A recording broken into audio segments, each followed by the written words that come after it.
Hi everyone, welcome back. I just got a CDJapan package and decided to do an impromptu unboxing. Usually I can't wait to get my grubby paws all over them and forget to film unboxings.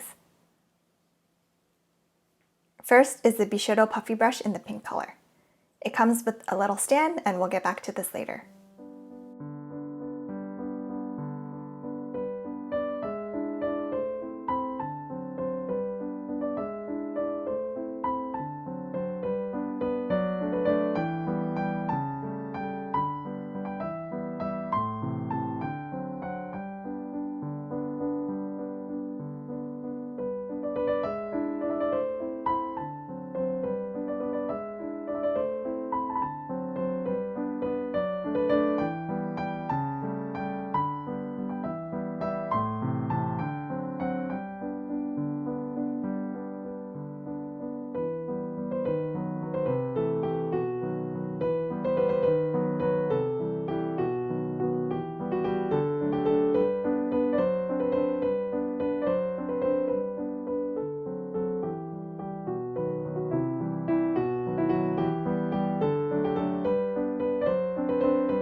I forgot to mention this last time, but CDJapan includes these little pamphlets with their brush orders. They have a 1-year warranty for brushes and you can read more about it on their website. Second is the Houkodou GS-1. I ordered one before and wasn't happy with it, so I'm trying it out for the second time. Next is the Koyudo Pudding Flat Top Powder Brush. I decided to pick it up since I like the blush brush. It doesn't seem like CDJapan is going to restock this line, which I'm pretty sad about. Last is the Mizuho CMP 527 Blending Eyeshadow Brush. I got a backup of one of my favorite blending eyeshadow brushes of all time.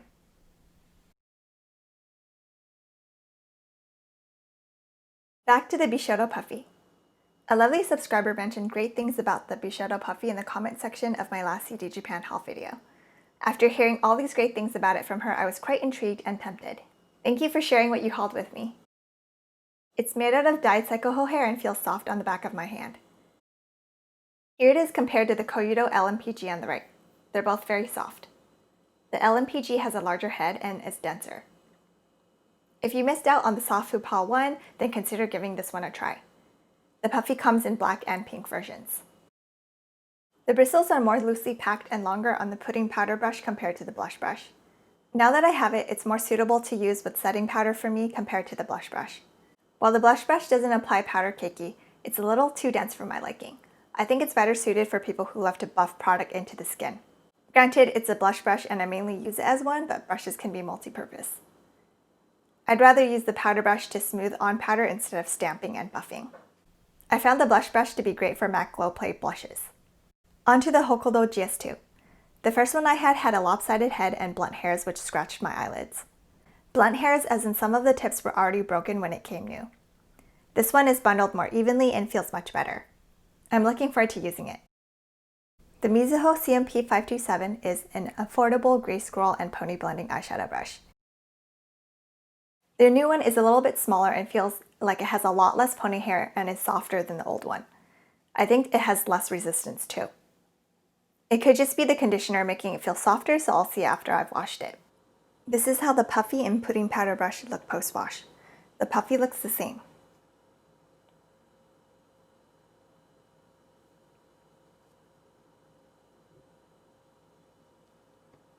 The pudding powder brush flared out a lot, and you can cover large surface areas with it.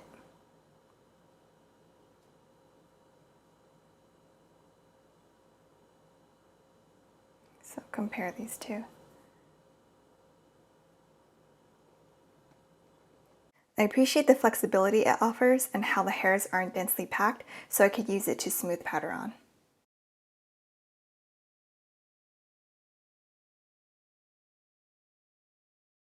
I didn't wash the Mizuho yet since it's a backup. The Houkodou GS-2 looks pretty uneven post-wash, so if you go back to the beginning of the video where I'm unboxing it, you can see that it's really even and the head is nice and rounded at the tips and the top part. But post-wash it looks like it's like missing a little bit of hair here, but the good thing is that it doesn't affect the way it performs. I used it with a ColourPop matte shadow and it applied the color really smoothly and evenly onto my lids. It does give a sheer finish, so you're going to want to gradually build up the color. It's not going to give you like medium to intense pigmentation like a goat brush will, but it is a very nice brush. If you really love Canadian squirrel hairs, then I highly recommend this brush. Hopefully you win the Fude lottery and get a really well bundled one, unlike mine. So maybe the third time's the charm for me. Maybe I'll have to buy another one and try to see if I get a better bundled one. But yeah, right now the bundling is not my cup of tea, but I do really like how it performs. This one fortunately is soft enough for my sensitive eyelids, but if you have extremely dry and sensitive eyelids, then it might not be soft enough for you. Overall, I'm delighted with this haul. I need to slow my roll. Please like, comment, and subscribe if you enjoy my content. Thanks for watching and see you in my next video. Bye!